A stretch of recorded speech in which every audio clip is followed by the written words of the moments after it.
Chapter 12 is the chapter on physical activity. Now, this is not a physical activity course. This is a nutrition course. So my notes on this chapter are actually quite brief. And even though the chapter material in the book covers more, stick to what I give you in the notes. So it's going to be pretty short. The benefits of regular physical activity. It improves our fitness. Fitness is the ability to carry out ordinary daily tasks without undue fatigue and still have some energy left over. The components of fitness include cardiorespiratory endurance, muscular strength, flexibility, and body composition. There's a table in the book which defines these terms. They're pretty straightforward. Now, also reduces risk of various chronic diseases or slows the progression of various chronic diseases. Regular physical activity is strongly associated with long life and long life quality. And of course, according to most criteria, most of us are not active enough. Now, improving fitness, well, set personal goals, make sure they're realistic and so forth. Whatever you do, provide some variety, something that you're going to enjoy, something that you can stick with consistently. Progressive overload is the idea that you add extra demand as your body tolerates it, because once you get started doing something, it gets easier, then you can add to the challenge. So that's how fitness is gained.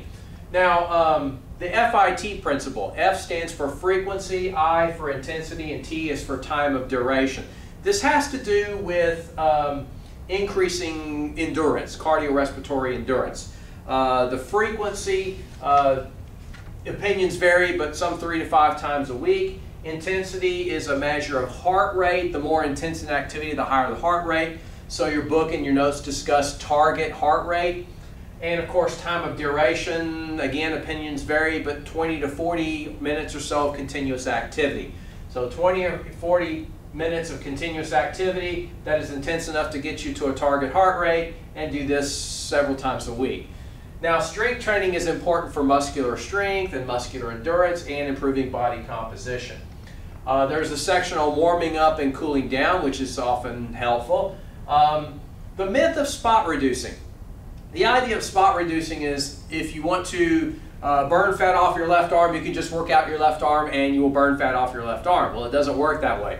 One time in a commercial a long time ago, I heard it put this way. This was from a gym in College Station back in the 1990s called Godfather's Gym. And he said that if spot reducing were a reality, then everybody who chewed gum would have skinny faces. I thought that was brilliant.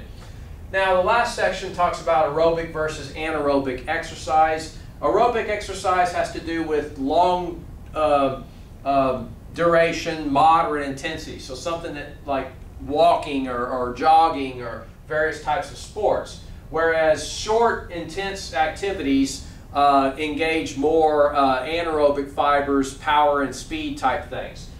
Weight, sprinting, and so forth are considered anaerobic.